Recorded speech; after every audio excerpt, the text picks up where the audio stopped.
Bonjour à tous et bienvenue dans cette nouvelle vidéo. C'est Adrien, l'ingénieur réseau qui vous parle. Aujourd'hui, je vais vous montrer comment prendre la main, c'est-à-dire configurer un switch Netgear GS105E, ou encore un switch Netgear plus switch. Alors, si vous n'avez pas vu ma vidéo sur le switch GS105, je vous mets une petite fiche.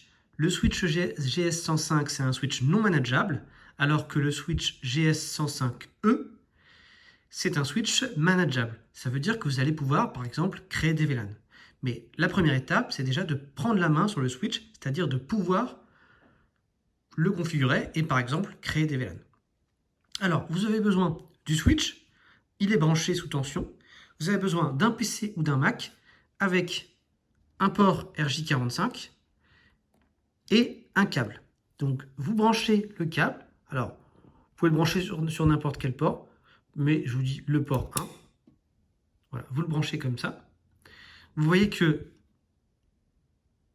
ça clignote, donc ça veut dire que le switch communique avec le PC. Alors, comment on fait après? On peut regarder en dessous, ici. Je ne sais pas si vous allez voir.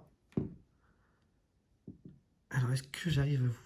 Voilà, on voit. Vous voyez tout en bas, ici, vous avez marqué HTTP 192.168.0.239.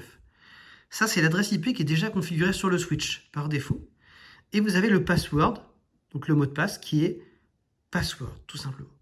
Donc, vous avez juste besoin d'aller sur le Mac ou le PC en question et vous allez aller dans les réglages réseau. Donc là, je peux cliquer sur réglages Wi-Fi et je vais aller dans les réglages réseau ici et je vais aller configurer, donc j'identifie donc la carte réseau et non pas la carte Wi-Fi, donc bien la carte réseau, et je vais aller ici dans détail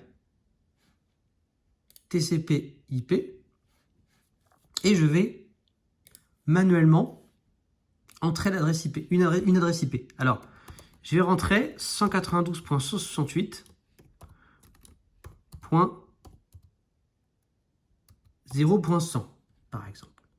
Et ici, 255.255.255.0. Voilà. Et vous faites OK. Voilà. Si c'est sur un PC, dans une autre vidéo, je mettrai une fiche, j'ai mis comment modifier ou configurer l'adresse IP d'un PC dans une autre vidéo. D'accord? Donc, il faut aussi aller dans la carte réseau, il faut affecter une adresse IP. OK? C'est important que l'adresse IP elle soit en 192.168.0. Point quelque chose.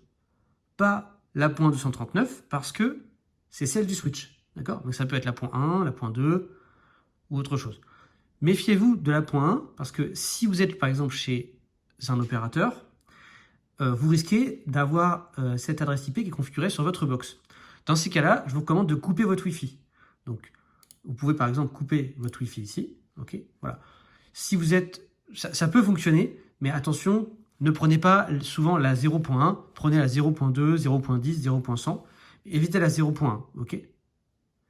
Donc maintenant que c'est fait, vous voyez que c'est marqué connecté. Vous retournez dans vous allez dans le navigateur, pardon, et là vous pouvez configurer la 192.168.0.239. Là vous faites entrée, et voilà. Et voilà, vous accédez à l'interface de management du switch. Le password, eh bien, vous le connaissez, c'est password. On l'a vu ensemble. On fait login. Et là, la première chose que nous demande le switch, c'est de changer ce password. On n'a pas le choix, il faut absolument le changer, c'est une obligation. Ok? Donc, on change le password, on met un password, et là, le switch nous dit qu'on doit avoir au minimum 6 caractères, au maximum 20 caractères, que ça doit contenir une majuscule, une minuscule, et un caractère numérique, et on a ces symboles-là qui sont autorisés. Donc, voilà, donc choisissez un mot de passe qui respecte ces caractéristiques, sinon ça ne fonctionnera pas. Donc moi, je vais en choisir un. Je clique sur Change Password. Alors, effectivement, donc là. Alors, si ça fait ça, donc, ce que je vous recommande, c'est de taper le mot de passe. Par exemple, vous rentrez le mot de passe, donc ici. Donc, on va le faire ensemble. Je vais mettre, par exemple, Cisco 1, 2, 3, 4, 5.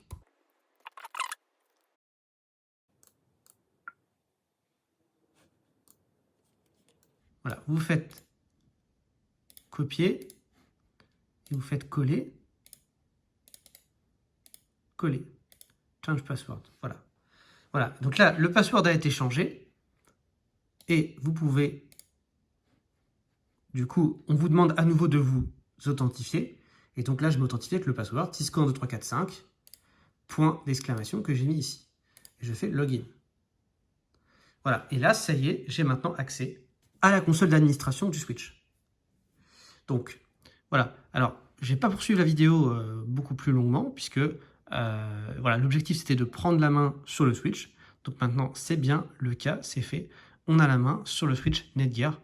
Voilà, il y aura une partie 2 à cette vidéo, où on va parcourir les menus ensemble, pour voir ce que l'on peut faire avec le Switch. Voilà, n'hésitez pas à poser vos questions, abonnez-vous. Et puis, je vous remercie d'avoir suivi cette vidéo. Ciao, ciao.